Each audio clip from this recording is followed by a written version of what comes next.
So those things don't trip me. And I'm happy when I see my patients expressing thanks to God, being grateful to me. But what's the future, for this particular sector, for the medical sector? If the resident doctors are not, of course, they are young, they are driven by money, basically, driven by not only money, better life, some sense of fulfillment. Some sense of fulfillment. So, what is the future for the medical sector, for the health sector, basically, in Nigeria? You see, let's put it this way. You see, when you go outside this country, the only way we can shackle, if I might use that word, is when you come back to Nigeria. Because what are you going to shackle in the UK? Which car are you going to drive, which other people have not driven? So it doesn't make, you don't really show up there, except you are and you are going to criminality and all that. What is the future? Well, I'll tell you this, that once upon a time, when I was a resident doctor, I know that in Department of Surgery in UC, there were times you wake up in the morning and your lecturer has gone. Where is Professor A? He sounded just late last night. Where is Professor this? He has already gone and all that. That happened then. And after some time it stopped. And then there was a reversal. Some of them came back. I expect too that this is a cycle. When then a lot of people will move out. And then we will have a government that will listen to us. We want to reverse the situation, and Nigeria is not going to continue to slide. As I said, I'm very optimistic. When conditions are these, they will come back. But still on that, I know we have some Nigerian doctors in the United Kingdom, in America, and Canada that are really making waves. They are leading discoveries. I can remember in last year, a Nigerian doctor was part of the team that worked with the Pfizer BioNTech for that particular vaccine. I think I've forgotten the name. It skipped my mind right now. So, and some would say if they had stayed back, they wouldn't really reach that height. I mean, they are achieving so much in this profession because of the facilities over there. What about that? Yes, let's put it in correct perspective. We have about 4, 5, maybe 10,000 doctors, Nigerian doctors in the UK. So many in America. I think it's 44,000 totally, both America. How many of them make waves? If you are going to count them about, say 100. What's the percentage? So those ones, it's possible that we have better facilities there. If we're here, they will not be seen. That's good. But that in itself does not mean that everybody who goes to America, any great doctor is going to make wave. No. I still believe in Nigeria. Let me tell you something. In the early 60s, kings, queens from even this Saudi Arabia used to come to UCH for treatment. They used to come down there. We means we have something to offer. If we could offer something then we can still offer it. That's the way I look at it. They used to come here and now we are going there. Why did they used to come here? We can repeat that enterprise again. That is the way I look at it. But economy is also a factor here, because if you establish a big hospital, you know how costly that would be. Some of the facilities you need, you have to import them. And some people would even, if there is a service that you render, those that even if they service, at times there's this mentality that no, not in the Nigerian hospital. I want to go to India, I want to go to United States, I want to go to Spain. The medical tourism is now also not even a major problem in setting up hospitals. Let me tell you something. Many years ago, I was in Apollo in their prasta in New Delhi, India. I went there for observership on liver transplant. A big hospital, Apollo Hospital, owned by someone, Dr. Rees, an Indian. Is probably bigger than UCH even. And the car park alone of Apollo Hospital is bigger than Federal Medical Center. The whole ground of Federal Medical Center, Doctor. If I had gone to Apollo with my car, I could have missed. I didn't know the road. I know taxi drop me at the gates, drop me here, and then they will drop me and I'll go inside and this thing. And most of the people who went there for kidney transplant, renal liver transplant, but some of them were Nigerians. And they asked me, oh, don't come, stay back here in India and do that. I said, me? I can't, don't bring that one here. I'm a Nigerian, I'm going back to Nigeria. Most of them were Nigerians. In fact, some of them, when they come, I had to be interpreted and all that,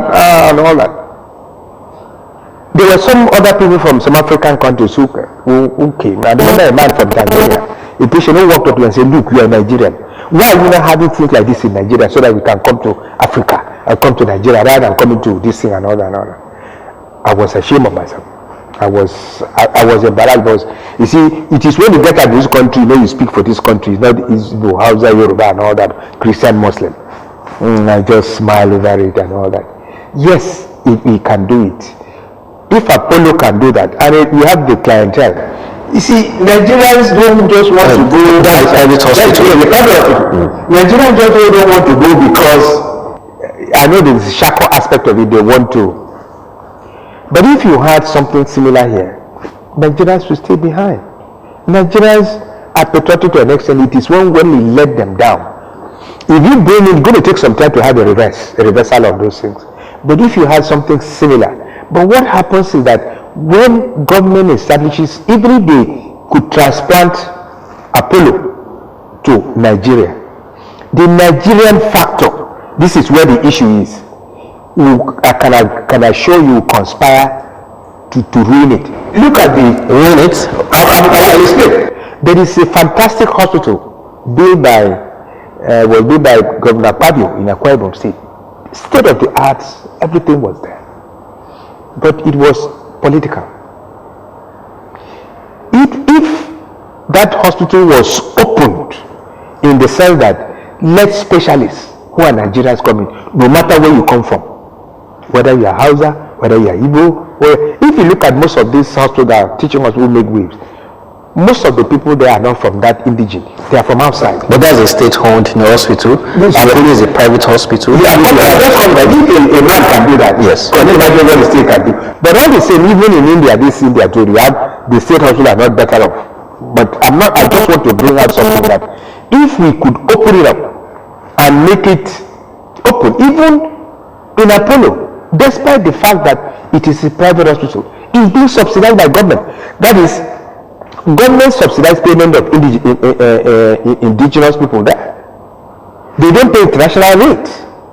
But if you go at the international patient, you pay international fees. But the other Indians who go there, the liver transplant is about less than 10%, maybe about 40% less than what if you went in from Nigeria. That is an incentive. If they had done that, they build that hospital and they open it up. Please, I'm not using the word public-private privatization. I don't believe in privatization. I don't believe in that contraction called privatization. I believe, what is privatization? Anyway, that's another issue entirely. I don't believe in it. I believe that you can run it well. Government can run hospitals well, can run enterprises well. We have already been taught that government has no business in business because of various factors, federal character, for example. But if it's a private business, some of these factors are not really. Some of the factors have no place. So when they say government has no business in business, I don't think that makes a lot of sense. That is the third world saying. That is third world saying. You see, when you go outside this country, if you look at those big enterprises, government has a way of helping. But Apollo, you just give an example of Apollo. Yes, that's a private hospital. Yes, Apollo is a private hospital. One, Indian government, the tax it pays is subsidized. So, how will I say it? Not you subsidize the tax. It's not yes. One, the land given to them, how much you pay for the land, because that's what we want to do, the price comes down. And so many other things, tax, holidays and all that, because they want to. So when you say government has no business, government, it's not correct. People are telling us they're dishonest. Without government doing it. But there's an intervention. You see, when you talk about, look at the Dangote refinery. If when they finish and government says you have to pay this, you have to pay this and all that, government has a way of subsidizing to make it work. Look at the international airlines. When during the COVID-19, American government subsidized nearly all their big airlines. But that's not direct. That's not direct involvement. Yes, we still need government to make things try. No. I'm going to create a level playing ground first. Yes. Someone can build this one. Then let me not use the word. Let us use Igbo. You help them. Make sure that they don't collapse. Because they are private, they don't forget they employ, they pay tax, they do all sorts of things, so that they help the economy.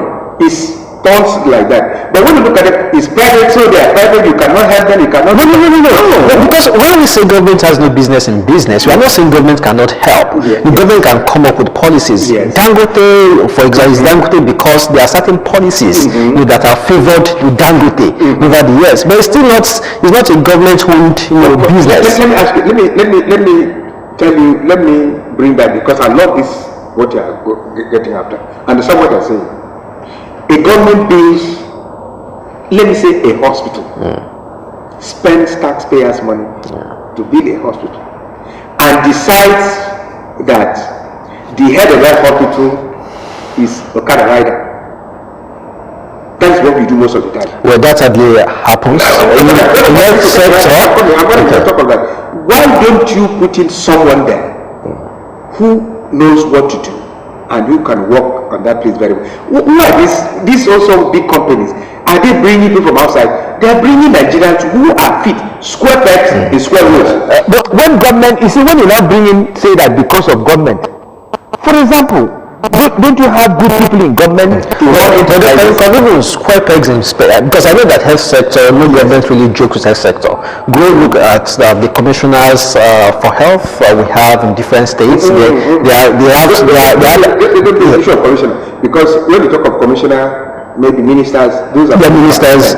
Those are political appointments, and I expect. But he will several appointments, in the health sector, like the headship of LCDC, headship of a federal medical hospital or center is not as porous as you just bringing someone that has nothing, to do with health to head those. But I know that there could also be, round pegs.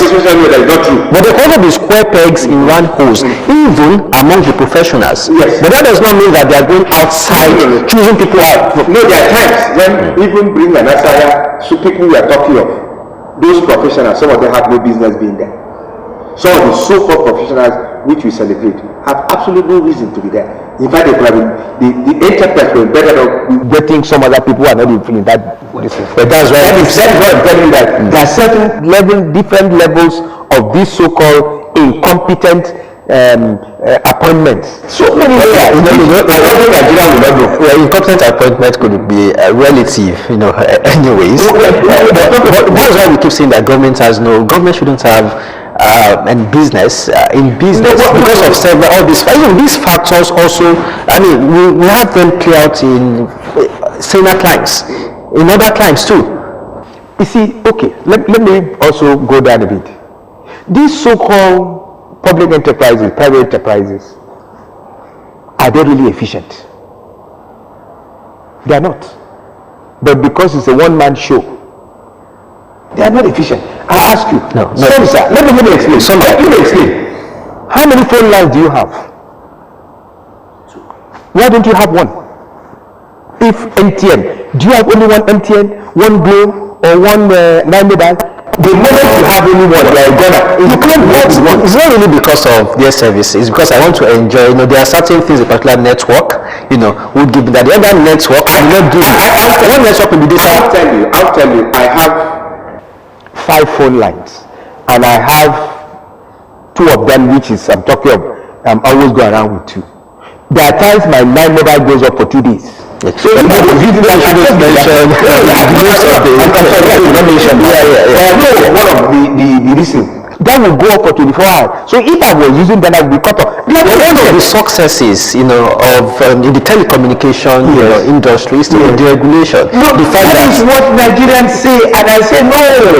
It's one of the fastest. Look, the telecommunication industry is one of the fastest growing industries in Nigeria. Let me explain. How do you recognize a Nigerian outside this country? A man who arrives to the airport with 3 or 4 telephones. That's how you know he's a Nigerian. Outside, most of them have only one line, either IT and all that, because that one is what is talk of efficiency. But if you try having one line in this country, you have only whatever. I don't want to mention name. You are a gunner. You can't walk. So when people now use, you see, those are the fallacies in some of these things. People say, oh, deregulation and deregulate. When you deregulate, what happens? You have so many players come inside and play. That is it. They come and play. And keep the ground level. And there's competition. And then there's competitiveness. I don't see what is the competition.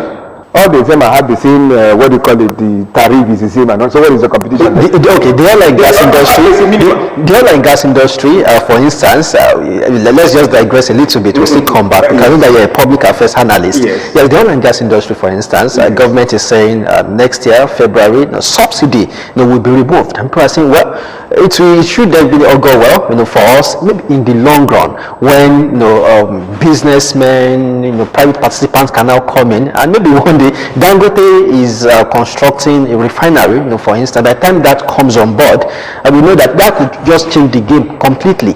So what about that? No, I see. As I told you earlier, when the people talk of privatization, I wish we non-economists can be allowed to speak a bit more. Okay. Look at the so-called refinery.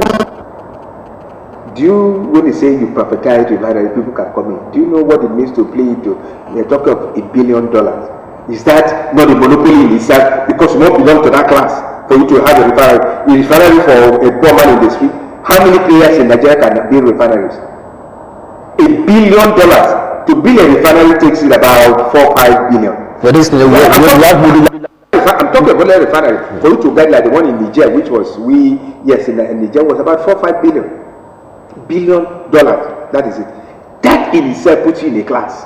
So when they tell you that they regulate it and you have to bring in 20 billion as this thing and all that and guarantees, they are fooling us by telling us that you have deregulated it.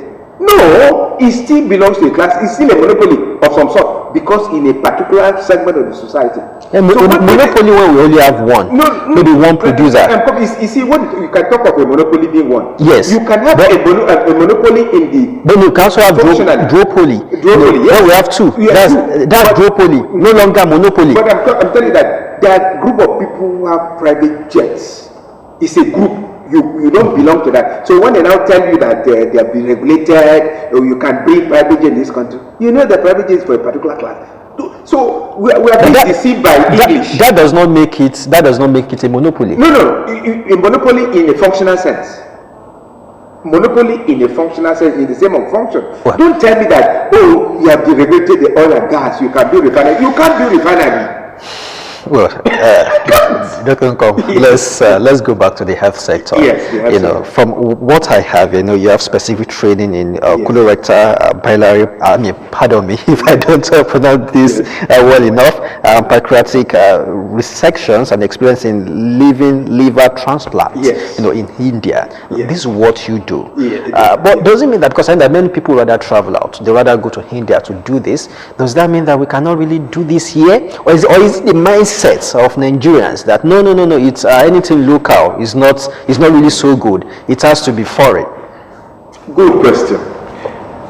I did a comparative analysis. When I was in Apollo to for observership in liver transplant, this is what I found out.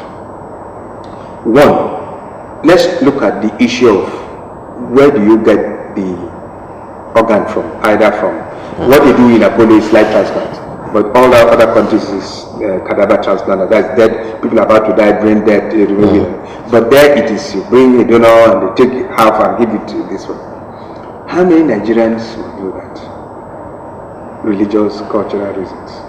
Remove your liver and give it to another person. That is number one. Number two is that the facilities you must have to have that. A transplant in India, at least when I was there, when you want to do a transplant, you do it Monday, Wednesday, and Friday. You start by 7 a.m. and finish by 7 p.m., 8 p.m. in the night, continuous. 2 groups of surgeons.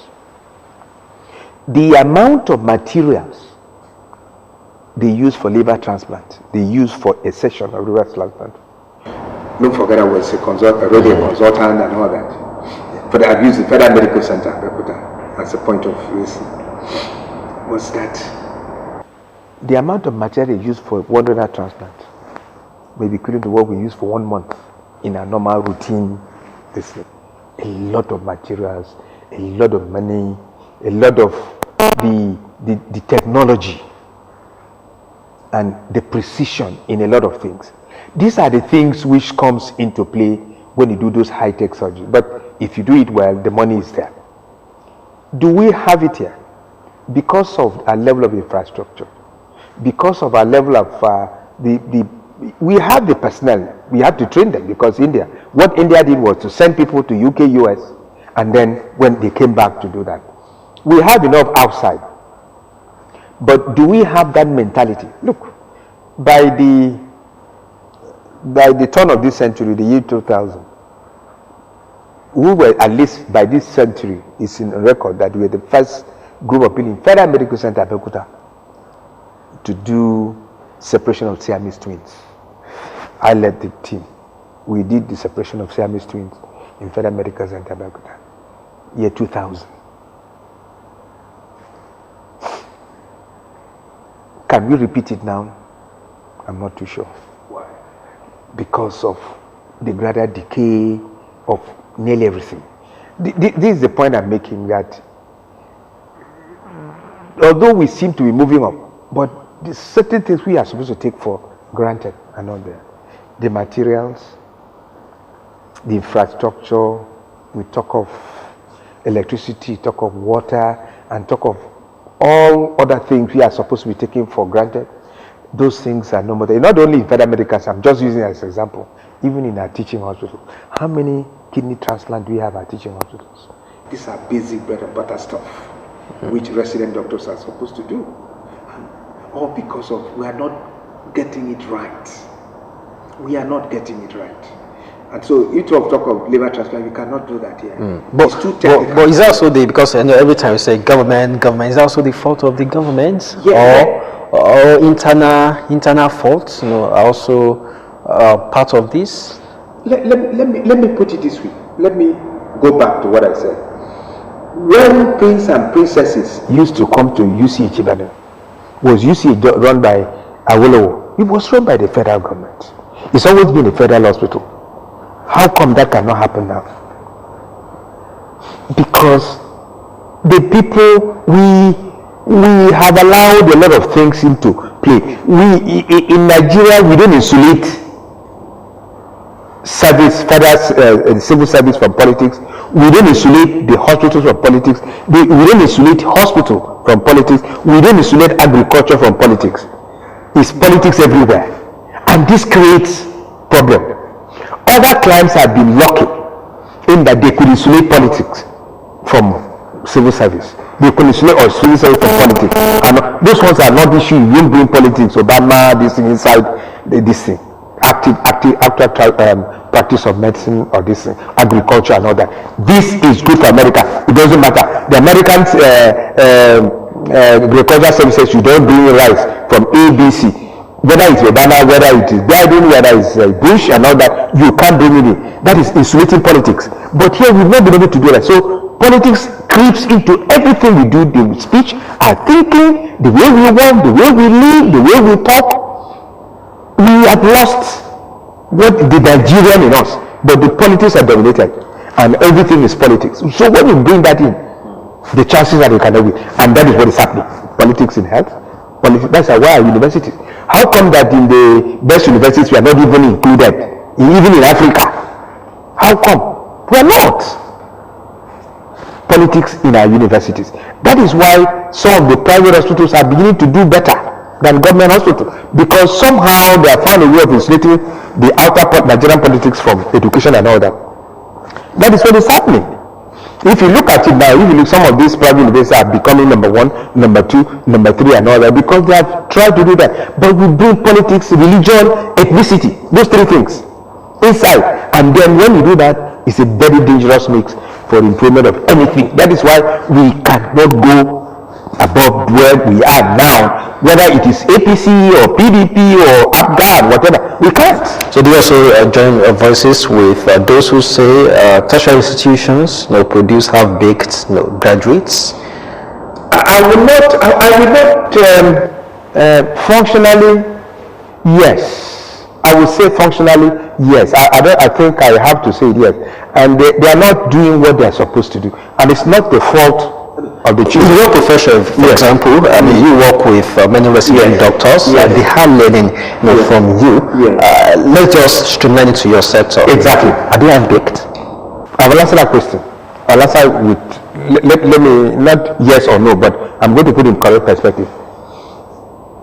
When Olabisi Onabanjo University was established, Olabisi OOUTH Teaching Hospital was established, it produced the best students. Most of them are the people we are talking of making waves outside this country. This Olabisi Onabanjo, Shagam. What has happened today? When Lautech in Ogbomoso, fantastic graduates, medical graduates. What has happened today? UCH and all that, living on his old glories and all that. I'm from there and all that, Lutz and all that. What happened? Those earlier graduates, what has happened now?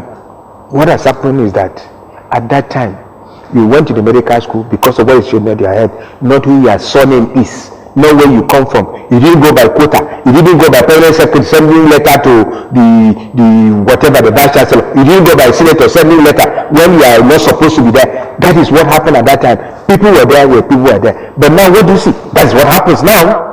Despite all this taking jam and all that and all that. That is what is happening. So the standard has gradually fallen in all our spheres, because garbage in, garbage out. Most of the children who are there have no business being there, but because the parents are rich, because the parents can have money and they have influence, they throw it around. Yes, that's what's happening. The truth must be told. And so you're saying it will get to a point where they will be making waves, out there. The way we say, yes, many doctors, many grand doctors are doing so well abroad. No, I'll tell you why they will make waves. I'll tell you why they will still continue to make waves in that. Even despite this so-called, in quotes, lower standard, when they go into solar climbs and they breathe very well, they get up to where they are destined to be. What do you think about, maybe compulsory service, for resident doctors, especially those that attended, the federal, tertiary institutions? They don't pay as high as those in private, schools. For example, where we have School of Medicines in some private schools, they don't pay as high as that. They pay millions. So you don't want to say government seems to be subsidizing, especially in federal institutions. So the question is, why didn't sign an agreement to say, you said it, that you would have traveled, but when you looked at what the system, what the grant system has put into, you felt like you needed to give back, to the community. Now there are talks about, a compulsory service, maybe an agreement to say, okay, after service, especially for those that attended federal schools, you have to be here for maybe 5 years, 10 years, afterwards can now choose whether they want to travel or not. Compulsory service for resident doctors. I will answer that by saying that it wasn't a well thought out thing. It was because resident doctors were on strike and all that. The minister decided to start saying what he shouldn't say. I told you earlier on that I decided to stay back in this country. Most of my colleagues left.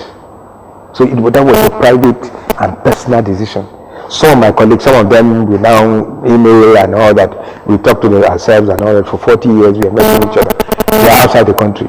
That was their own decision. And then you cannot come and tell them that they should pay bond and all those things. Where does it happen? if you are doing well, if government is doing well, those guys will not go out. So why are we trying to? In fact, if it was in some very good situation, such minister should be told to resign. Well, interestingly, the Minister of Labour is the Dr. Chris Ngige, and also the Minister of Health. So you have your man up there, and he's saying, yes, maybe we'll look into that compulsory service for resident doctors. I make bold to say they don't represent us. They're doctors. They don't think like us. They don't think like us, because if they were part of us, they won't be talking like that. How can you be making such a statement as a doctor? They must sign bond and do what? What's the meaning of that? So this, what do you call it? Student of architecture. So you sign bond before going to be an architect in Hong Kong. What type of joke is that? Well, they don't talk about brain drain. It's very peculiar with the health sector. It's peculiar with everybody. Journalists are leaving. Nurses are leaving. Nurses are living more than doctors. So they can still group nurses into the health sector. Dr. Nkom, at times it's really fast spent, but we must talk about medical negligence. There's this popular story of a surgeon who forgot scissors in the belly of his patient, maybe months, years after. That was detected and was not taken out.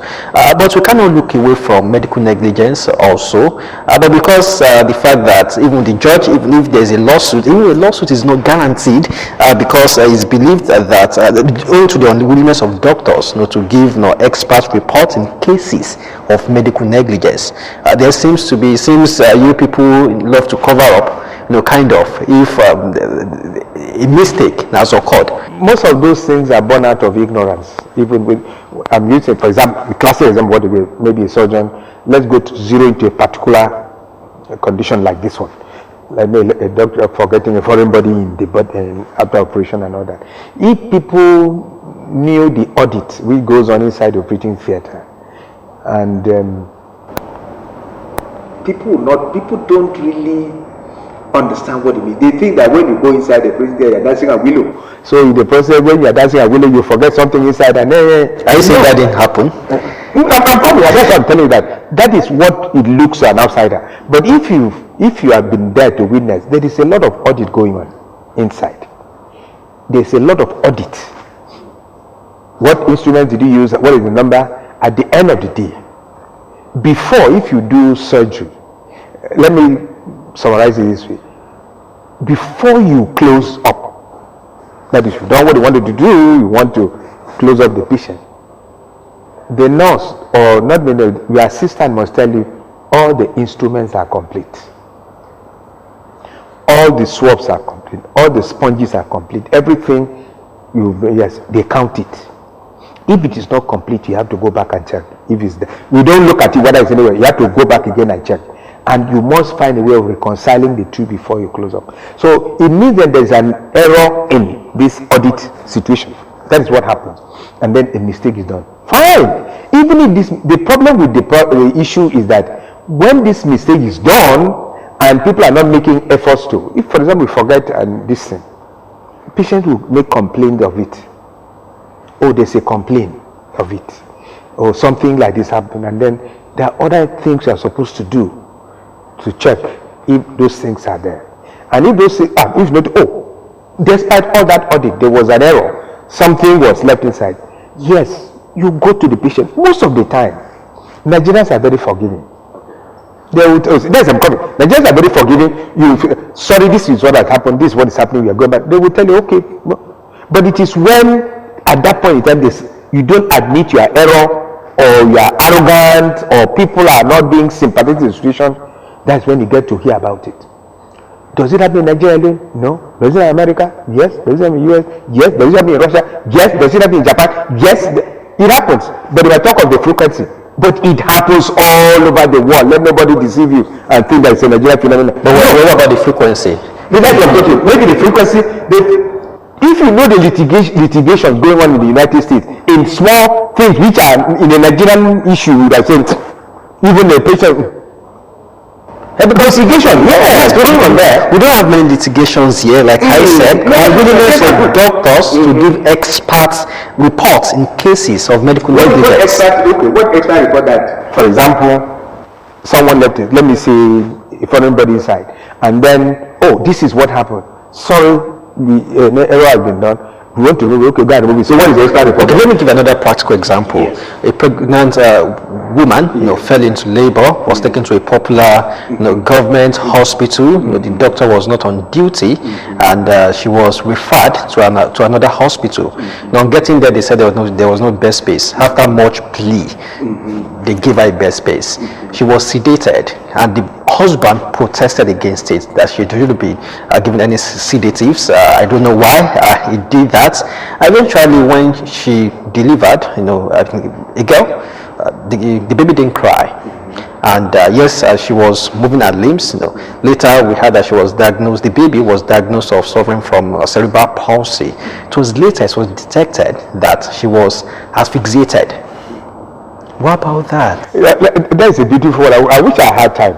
One, the husband took your wife to a hospital. Abi, let me say one by one, and you now tell the doctors, for whatever reason, say, I want to do this. You say you don't want it. Then you could have kept your wife at home and don't do whatever you want to do. You took your wife to a hospital or your son because you believe that they could do better. Why don't you allow them to do what they're going to do? That's number one. Number two, if you talk of asphyxiation and cerebral palsy, that is a different thing entirely. That is different. Yeah, but it was discovered she was asphyxiated, and that led to cerebral palsy. Asphyxiation is different. Asphyxiation means, for whatever reason, maybe the nose was blocked, maybe the baby didn't cry at the right time, there was no oxygen to give. It wasn't because of the sedation of the mother. You can always, those are things which are, if it's noticed immediately, you oxygenate the child. That's all. So many ways you can oxygenate. That it wasn't because of the sedation. You see, we are mixing up this because everybody knows too much. That's why I tell you, in my own practice, that is why we surgeons rarely go into such problems, because when you come to my practice, you have subordinated yourself to me. I make the decisions. If you don't want my decision, you leave my practice. It is when doctors bring sentiment, and that's why I tell my resident doctors when they come to me and say, the moment you bring in sentiments into your practice, you are a walking corpse as a doctor. The moment you bring sentiment, you see, no, and all that. The moment you do that, this is my decision, you go with your decision. If you don't like my decision, please you leave my service and go to where you can tell the doctor the type, whether your wife wants sedation, whether your wife wants blood transfusion, or whether your wife or your ward and all that. But if you are in my care, I am in charge. I take responsibility. If I'm going to be sued, it's me, not you. You don't interfere. If you don't want it, if I want your this thing, I will ask you. But if not, you can't come in. These are the things which is a Nigerian concept. For example, you go to emergency room, all sorts of people are there. Outside the country, when you enter the place, go into the emergency room, you are outside. You don't know what goes inside the thing. But that is, if you go and look at it, there's a lot of sentiments. What do you call negligence? They brought in sentiments into what? I'm going to treat you this way. For example, you have cancer of the breast, ma'am. In my opinion, as your physician, I'm going to remove your breast. You say you don't want, you leave my service. But I've heard of cases of someone that went to the hospital to say, okay, I could feel some pain at this part of my body, and they said, okay, it was a boy, and they treated it for a boy. Later, it was discovered that it was breast cancer. What about wrong diagnoses? Are you saying these things do not happen? No. Let me tell you what the doctor will do. You see something, you think it's a boy, and the doctor says it's a boy, so gives antibiotics, says, see me again in 3 weeks. If at the end of 3 weeks the thing is not healed, then it's not boiled again, then you go deeper. You're going to take sample and send to the lab. No doctor will tell you, except you're not properly trained, that you have a boil in your breast. A woman, no matter the age group, except when you're baby children, but you don't have boil. Women don't have boil in their chest line, in their breast line, except they are breastfeeding. But if it's a woman who is not breastfed, is not pregnant and all that, has that, and then you see it's a boil, the first you do, see me in 3 weeks, If after 3 weeks you see me, yes? Doctor, Yes. these cases may seem laughable, but Yes. they do happen. No, I mean, the rate of medical negligence in Nigeria, are we talking about? We have not done, no. We see, those are the type of thing we see in public space where people just, what are the issues, what are the facts? How many surgeries do we conduct in Nigeria in a year? Do you have a fact? How many of them have you had retained foreign bodies? These are the things, not just talking newspaper, social media. We are just talking what I call palm wine bar talk. The type of thing when you're in palm wine bar, you drink alcohol, you are high, you start talking about how many surgeries do you do in Nigeria? How many of these do you have complications? How many? This is what we talk of. Those are the things we publish in journals, not in newspapers and all that, or social media. This is just facts. When we see that, we see it and multiply. And one paper say this one, another paper say think it's the same thing. No. I'm not saying you don't have those things, but those things are not. That is why. Do you know how many of them go to court? I mean, you said something vital the other time. Even the United States, so there are many litigations, several litigations going on. Well, you don't really have much of that going on here, because and I still believe that unwillingness of doctors, to testify. No. Litigation is not the doctor testifying. It's you feeling aggrieved and going to court. But eventually, the judge is not a doctor, so they will still call an expert. What did they do wrong? Of course, the expert will come and say the truth. The expert is not going to come and favor a doctor. So you're saying expert do not cover up? No, you don't cover up. When you go to court, I've gone to court several times to go and give testimonies, and then I've indicted some doctors. Yes. I've gone to court several times. Many times to come and give expert opinion. And I've said, no, this is not supposed to have been done this way. It's supposed to have been done this way. Yes. You don't go and cover up. Because don't forget, the lawyers themselves are supposed to have done their homework. Yes. So are you going to cover the doctor, the both lawyers? Are you going to cover?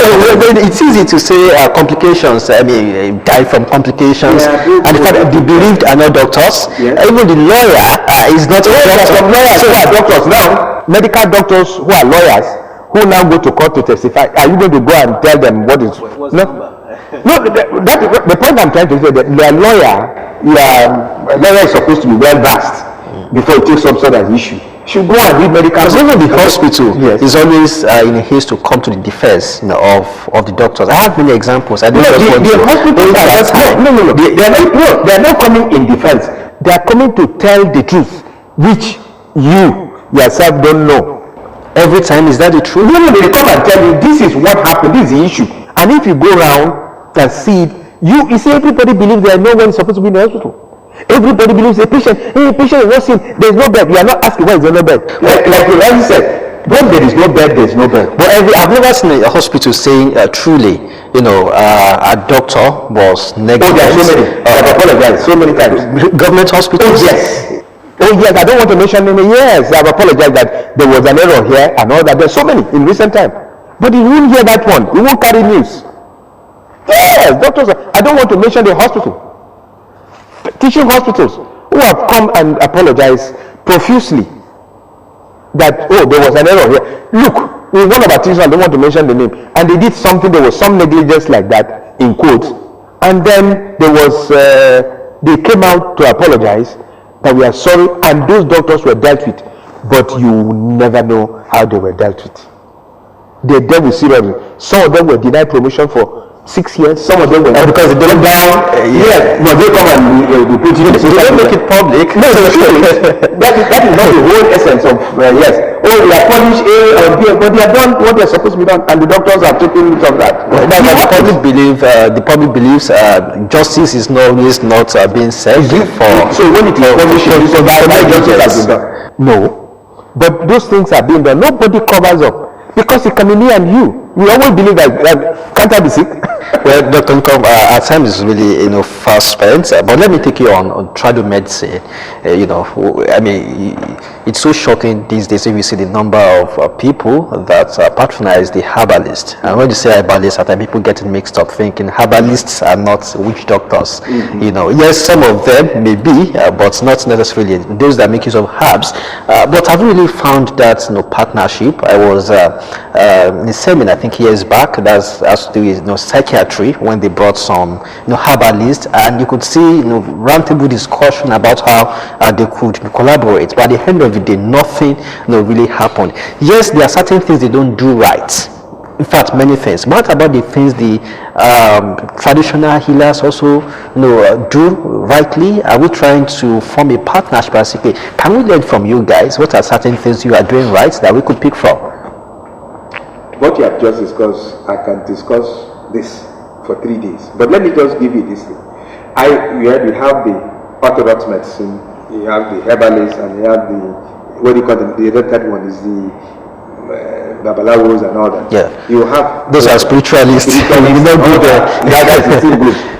I believe that you have the right to choose whatever you want. If you are sick, you want to go to orthodox medicine, fine. If you decide to go and see tradition, you are free. It's your life. You have the right to commit suicide, but make sure you die, because if you don't die, you're right to run into problems.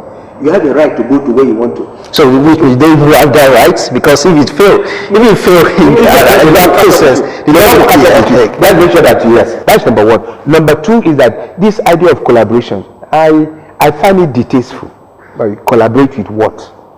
Should be you think your own is working, please continue with your own. I believe my own is working, I'll continue in my own. Why collaborate so that one will happen? Just your own. I know doctors that would refer patients that sometimes say we can't handle this. I remember when I had measles and I went to see a pharmacist and they just gave me one cream. I used this for a day and it wasn't working until I was going and said, no, go and get bitter leaf, go get this, go get that. That's a mistake you make. I read it of herbs. When you use the word herbs, most of the drugs we use now emanated from herbs, and we refine and some of the anti-cancer drugs before we now started synthesizing them in the lab. So it's not as if taking herbs and all that. That is not.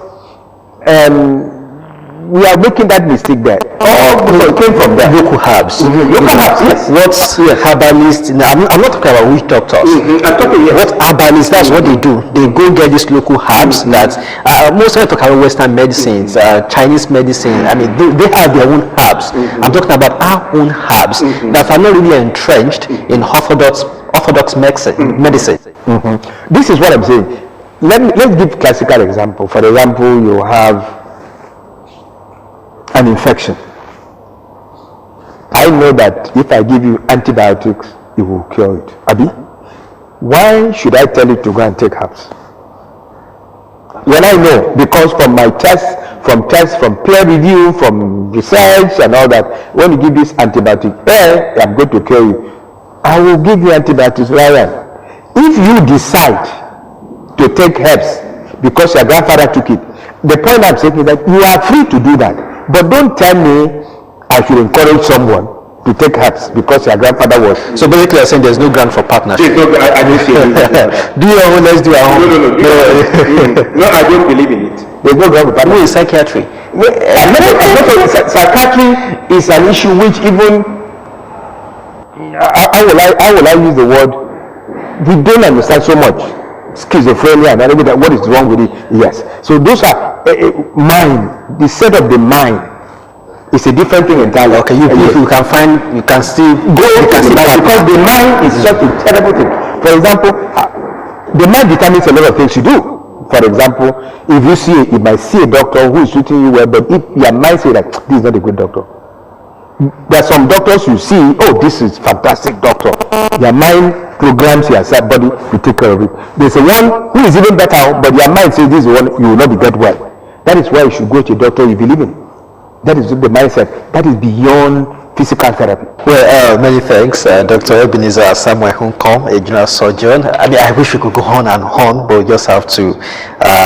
This is where we draw the curtain. One thing I won't forget, you said there's no ground for partnership. Try the medicine. Do your own and let's do our own. So, thanks for coming, Doctor. Thank you very much, and God bless. Yes, that's the show this morning. Many thanks for watching. Yes, till next week when we come your way with another personality, I say to you, stay safe and stay out of trouble. Bye for now.